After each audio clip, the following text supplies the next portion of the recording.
Welcome students. तो देखिए पिछली क्लास में अपन पढ़ रहे थे दिक्काल अंतराल और उस दिक्काल अंतराल की del S square less than zero की कंडीशन, डेल एस स्क्वायर की ग्रेटर देन जीरो की कंडीशन और del S square equal zero की तीनों कंडीशंस अपन ने पिछली क्लास में अध्ययन किया था। देखिए आज का अपना टॉपिक है चतुर्विम सदिश स्वरूपण।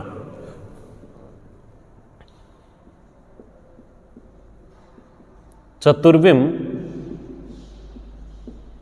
सदिश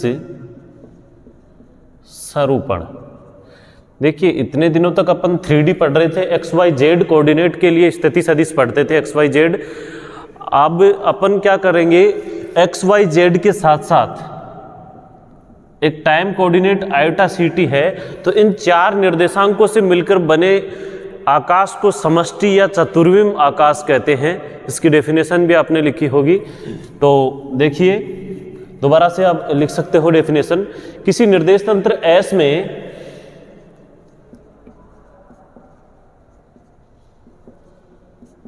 निर्देश तंत्र एस में बिंदु के निर्देशांक एक्स वाई जेड आयोटा सीटी हों तो उसमें एक्स वाई जेड स्थिति निर्देशांक तथा आयोटा सीटी समय निर्देशांक कहलाता है। आयोटा सीटी समय निर्देशांक कहलाता है। इन चारों निर्देशांकों से युक्त निर्देश तंत्र को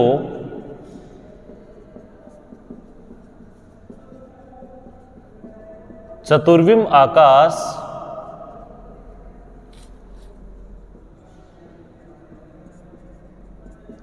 या समष्टि कहते हैं। चतुर्विम आकाश या समष्टि कहते हैं। देखिए आर वेक्टर के जो, या ऐसे कह सकते हैं कि स्थिति सदिश आर वेक्टर के आकाशीय घटक एक्स वाई जेड लेते हैं। आर वेक्टर के आकाशीय घटक एक्स वाई जेड लेते हैं तथा समय निर्देशांक आयोटा सीटी लेते हैं। वो आपको पता ही है, लिखवा दिया। समय निर्देशांक क्या होता है? आयोटा सीटी। अब देखिए आपेक्षिकता के प्रथम अभिग्रहित के अनुसार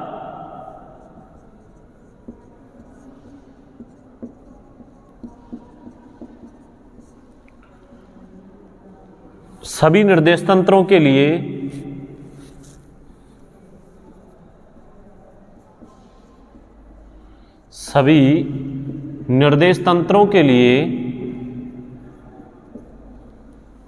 भौतिकी के नियम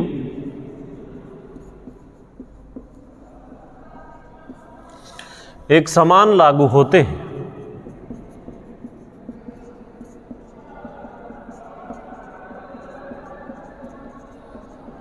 अर्थात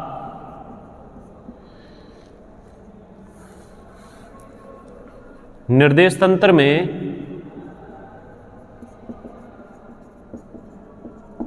देखो, मान लो लंबाई अपन निकाल रहे हैं निर्देश तंत्र में, या चतुर्विम सदिश की जो है एक्स म्यू की लंबाई के लिए, या निर्देश तंत्र में चतुर्विम सदिश एक्स म्यू की लंबाई के लिए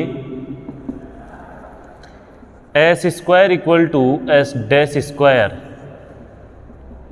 लागू होता है। एस मान लो कोई निर्देश तंत्र है और एस डैश कोई दूसरा निर्देश तंत्र है, जहां एस व एस डैश निर्देश तंत्र हैं।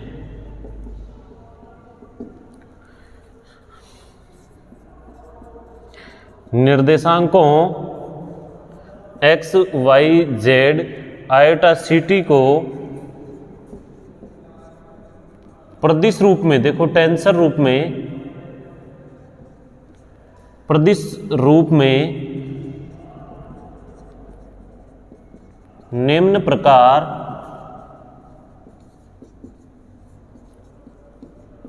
प्रदर्शित करते हैं। देखिए प्रदिश रूप में इसे किस प्रकार प्रदर्शित करते हैं कि अपना जो निर्देशांक x है उसे x1, जो y है उसे x2,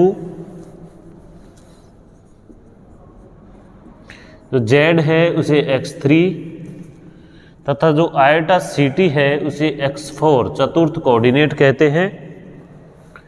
ठीक है, अब देखिए इनको एक साथ, इन निर्देशांकों को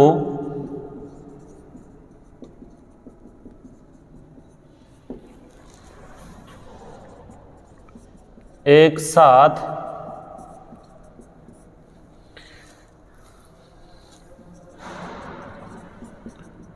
सदिश रूप में x म्यू से प्रदर्शित करते हैं, x म्यू से प्रदर्शित करते हैं।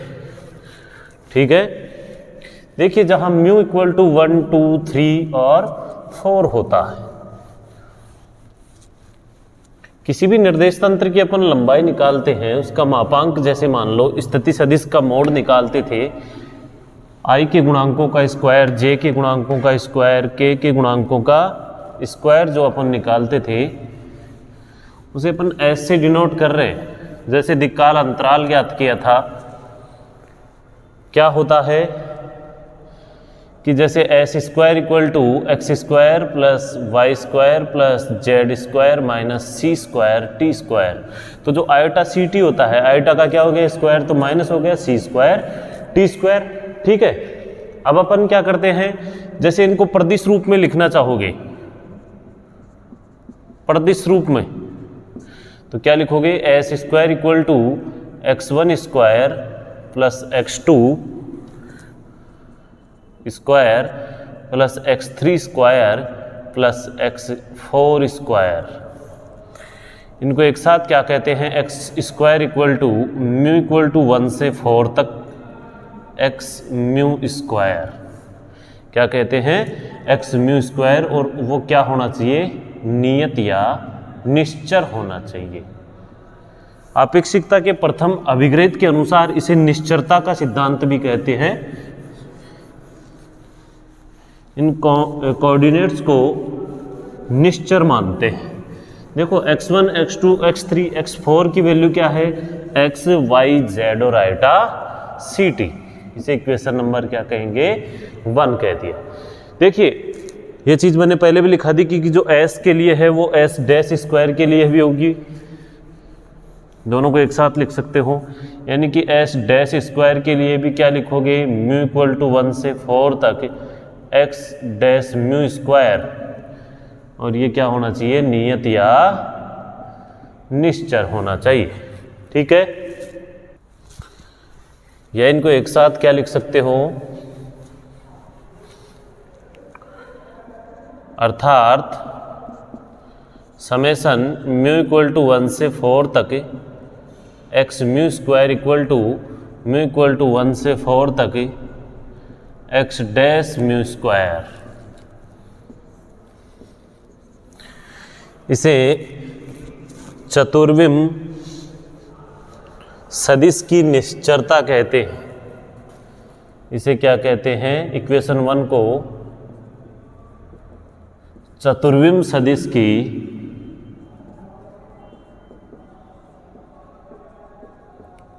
निश्चरता कहते हैं।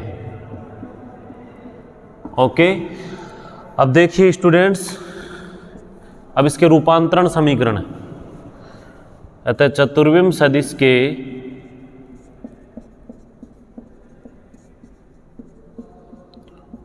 रूपांतरण समीकरण के लिए, रूपांतरण समीकरण के लिए देखिए, हम जानते हैं लॉरेंज रूपांतरण समीकरणों से क्या है लोरेंज रूपांतरण समीकरण? देखिए students, X dash equal to, देखो अपन एक कांस्टेंट भी जानते हैं लोरेंज में, हम ये भी जानते हैं कि लोरेंज में एक कांस्टेंट की वैल्यू निकाली थी लोरेंज ट्रांसफॉर्मेशन में, अल्फा इक्वल टू गामा होता है। तो यहाँ जो लोरेंज ट्रांसफॉर्मेशन इक्वेशन अपन निकालते हैं तो एक्स डैश इक्वल टू क्या आता है? Alpha x minus V T. तो कोई आवश्यक नहीं कि अपन उसे अल्फा ही ले, उसे क्या ले सकते हो? गामा भी ले सकते हो। तो इन आगे के टॉपिक्स में इसे गामा लिया गया है तो आप इसे क्या ले लोगे? X dash equal to gamma X minus V T. ठीक है, वाई डैश इक्वल टू क्या है? Y, Z dash equal to क्या है? Z, T dash equal to क्या है? Gamma T minus we x upon C square. ये अपनी इक्वेशन नंबर 2 है। अब देखिए इसी से रूपांतरण समीकरण ज्ञात करेंगे। माना कोई नियतांक है बीटा इक्वल टू होता है वी अपॉन सी, ये अपन मान रहे हैं। तो इक्वेशन 2.1 से देखिए, X dash equal to gamma X minus, देखिए v की जगह क्या लिख सकते हो इस कांस्टेंट से, क्योंकि v इक्वल टू क्या आ जाएगा? बीटा सी, और माइनस का जो साइन है इसकी जगह क्या लिख सकते हो? Iota square. आयोटा स्क्वायर की वैल्यू क्या होती है? माइनस होती है। तो प्लस आयोटा स्क्वायर और v की जगह beta c, iota square beta c t. अब इसको कोऑर्डिनेट्स की फॉर्म में चेंज करेंगे, x dash equal to gamma x plus iota beta को अलग ले लो और आयोटा सी टी जो है अपना चतुर्थ कोऑर्डिनेट उसको अलग लिख दो। ये हो गई अपनी फर्स्ट इक्वेशन, यानी कि इसे दे दो 3। सेकंड वाई डैश जो है वो क्या रहेगी? वाई ही रहेगी, इक्वेशन नंबर 4। फिर देखिए जेड डैश इक्वल टू क्या रहेगा? जेड ही रहेगा, इक्वेशन नंबर 5। क्योंकि ये तो जेड और जेड ही होते हैं, जेड का मतलब x3 भी अपन कह सकते हैं प्रदिश के रूप में, वो प्रदिश में चेंज करेंगे तब लिख देंगे, इनमें चेंज होने वाला कुछ है नहीं। T dash equal to last equation देखिए, gamma T minus we x upon C square. तो देखिए ये टी का जो पार्ट है इस इक्वेशन को आयोटा सी से गुणा करने पर, देखिए स्टूडेंट्स दोनों तरफ काहे से इंटू करोगे? आयोटा सी से इंटू कर दो। तो देखिए क्या आएगा? आयोटा सी से अगर आप इंटू करोगे तो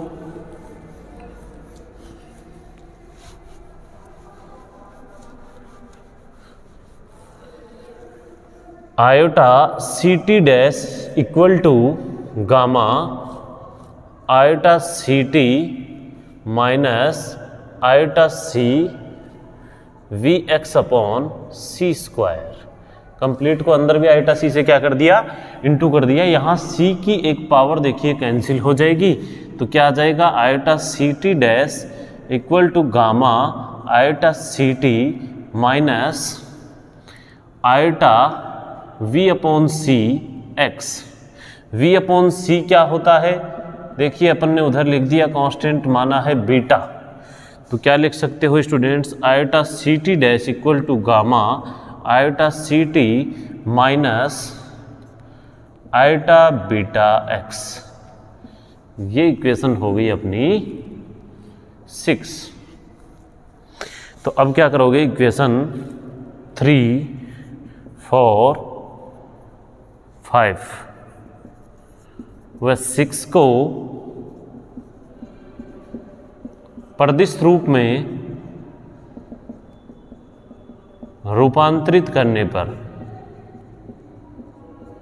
देखिए स्टूडेंट्स प्रदिश रूप में रूपांतरित करने का मतलब आप समझ रहे हो, यानी कि x को x1 कहेंगे, y को x2 कहेंगे, z को x3 कहेंगे और आयोटा ct जो चौथा कोऑर्डिनेट है उसे x4 कहेंगे। यानी कि x1, x2, x3, x4 के रूप में निरूपित करना ही क्या कहलाता है? प्रदिश रूप में रूपांतरण कहलाता है स्टूडेंट। तो देखिए इक्वेशन 3, 4, 5, 6 को चेंज करो। इक्वेशन 3 में x डैश को क्या कहोगे? x डैश को x1 डैश कह दोगे। क्या कह दोगे? x1 डैश लिख भी देता हूँ। पता है x को x1 कहते हैं, y को x2 कहते हैं, जेड को x3 कहते हैं, ये आगे भी बहुत यूज होगा इनका। आयोटा ct को x4 कहते हैं, ठीक है। फिर ये तो है s के लिए, ऐसे ही h डैश के लिए x डैश को x1 डैश, y डैश को x2 डैश, z डैश को x3 डैश और आयोटा ct डैश को x4 डैश। ओके स्टूडेंट्स, ठीक है। तो आप इनको लिखिए। देखिए अपने पास में जो इक्वेशंस हैं वो 3 है कि x डैश को क्या कहोगे, x1 dash equal to gamma x को क्या कहोगे student, x1 plus iota beta को ऐसे के ऐसे, और आयोटा ct को क्या कहोगे, x4, आयोटा बीटा x4, ठीक है। फिर देखिए y डैश को क्या कहोगे, x2 dash equal to y को क्या कहोगे, x2। फिर z डैश को x3 डैश इक्वल टू क्या कहोगे, x3। लास्ट वाला आयोटा ct डैश को क्या कहोगे, x4 dash equal to gamma iota ct को क्या कहोगे, x4। फिर देखिए माइनस का आयोटा बीटा और x को क्या कहोगे, x1। ये जो इक्वेशन नंबर अपने पास में 7 आई है, इस इक्वेशन 7 को मैट्रिक्स रूप में अलग अलग लिखिए। देखिए एक साथ क्या लिखेंगे इक्वेशन 7 को, x1 dash, x2 dash, x3 dash, x4 dash equal to, ये मैट्रिक्स अपने को निकालनी है। इस तरफ देखिए किसके गुणांक हैं, x1 के गुणांक, x2 के गुणांक, x3 के गुणांक और x4 के गुणांक। देखिए x1 डैश के जो समीकरण है उसमें x1 का गुणांक क्या है, गामा। x2 का गुणांक है क्या स्टूडेंट्स, टोटल इक्वेशन में x2 का पार्ट ही नहीं है, 0। x3 का गुणांक है नहीं, 0। ऐसे ही x4 का गुणांक क्या है, आयोटा बीटा गामा।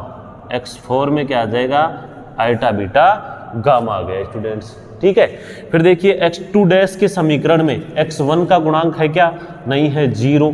x2 का गुणांक क्या है, 1 है। x3 का गुणांक 0, x4 का 0। ऐसे ही x3 डैश में केवल x3 का गुणांक है, बाकी x1 x2 x4 का क्या है, 0 है। केवल x3 का गुणांक क्या है, 1 है, x4 भी 0। ऐसे ही x4 डैश में देखिए, x4 डैश में x1 का गुणांक क्या है, माइनस का आयोटा बीटा गामा। x1 का गुणांक माइनस का आयोटा बीटा गामा।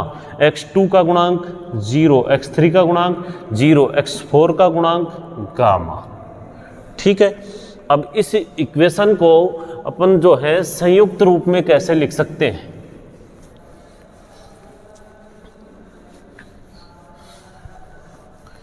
इस इक्वेशन को किसी संयुक्त रूप में देखो कैसे लिख सकते हो। या मान ले किसी सदिश ए के घटक, यदि किसी सदिश ए के घटक, ऐसे बताओ, यदि किसी सदिश ए वेक्टर के रूप में, सदिश ए वेक्टर के घटक a1, a2, a3, a4 हों, तो इक्वेशन नंबर जो 8 है, a1, a2, a3 और a4 हों, तो अपनी जो इक्वेशन नंबर क्या है, 8 है। तो उसी प्रकार a4 हों तो इसका सदिश स्वरूपण उसी प्रकार होगा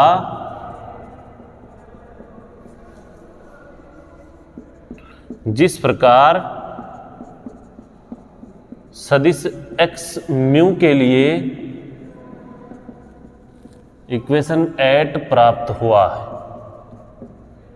x म्यू के लिए इक्वेशन 8 प्राप्त हुआ है। तो उसको क्या लिख दोगे, एस डैश के लिए हो जाएगी a1 dash, a2 dash, a3 dash, a4 dash equal to अपनी जो मैट्रिक्स है gamma 0 0 iota beta gamma 0 1 0 0 0 0 1 0 minus iota beta gamma 0 0 gamma into S निर्देश तंत्र के लिए A1 A2 A3 और A4 घटक हैं। ठीक है, यहाँ ये भी लिख लेना, ए वेक्टर के घटक एस के लिए A1 A2 A3 A4 व एस डैश के लिए A1 dash A2 dash A3 dash A4 dash हों। ठीक है, ये इक्वेशन आ गई 9। देखिए इक्वेशन 9 को अपन संयुक्त रूप में कैसे लिख सकते हो, देखिए स्टूडेंट्स, जो ए म्यू डैश है equal to summation mu nu. देखिए अभी आप समझोगे, म्यू इक्वल टू 1 से 4 तक वैल्यू है, small A mu new capital a new लिख सकते हो, जहां म्यू और जो न्यू की वैल्यू है 1 2 3 एंड 4 हो। लिख सकते हो क्या स्टूडेंट इक्वेशन नंबर 10 को? ए म्यू